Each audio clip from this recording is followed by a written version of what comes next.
Let's cross now to London. Joining us is former Reform UK candidate Myuran Senthilnathan. Myuran, great to see you as always. Wow, so many things happening in London at the moment. You've got some idiot climbing up Big Ben or Westminster Palace waving a Palestinian flag.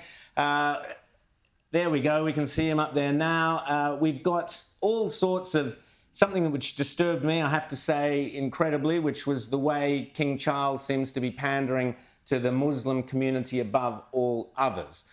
Myuran, how fractured is British society at the moment between, I guess, the Muslim community and the non-Muslim community? Yeah, well, good to be with you. But you brought up King Charles, and it's interesting. It highlights a really important thing that's going on between Islam and Christianity. The monarch is traditionally the defender of the faith, and that faith is Christianity. Yeah. But King Charles kind of evolved that statement, that term, to defenders of the faiths, plural, meaning all faiths.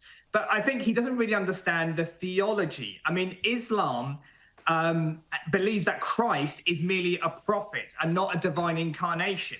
And to think of Christ as a divine incarnation, which is the centerpiece of Christianity, is blasphemy. And unless you're a liberal Muslim, quite an open-minded Muslim, for most Muslims, it's a blasphemy. So I don't think King Charles understands the theological confrontation and conflict between Christianity and Islam. And I think what's happened is Islam and Christianity, religion in general, has been racialized.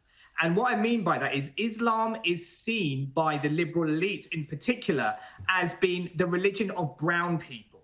And Christianity in return is seen as the religion of white people. Now, we all know that religion, the left doesn't really have principles. What they have is a hierarchy of minorities. And at the top of that hierarchy is the brown man.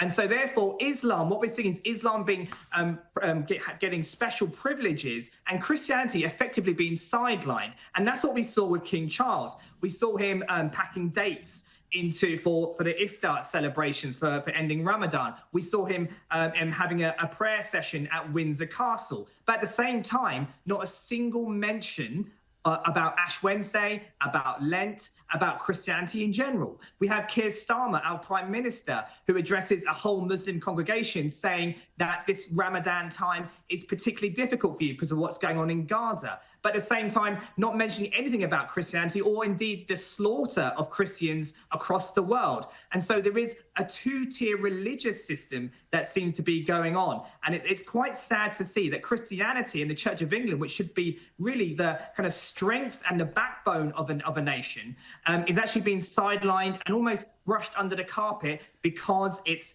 fashionable, its diversity is our strength to promote Islam and Muslims in general.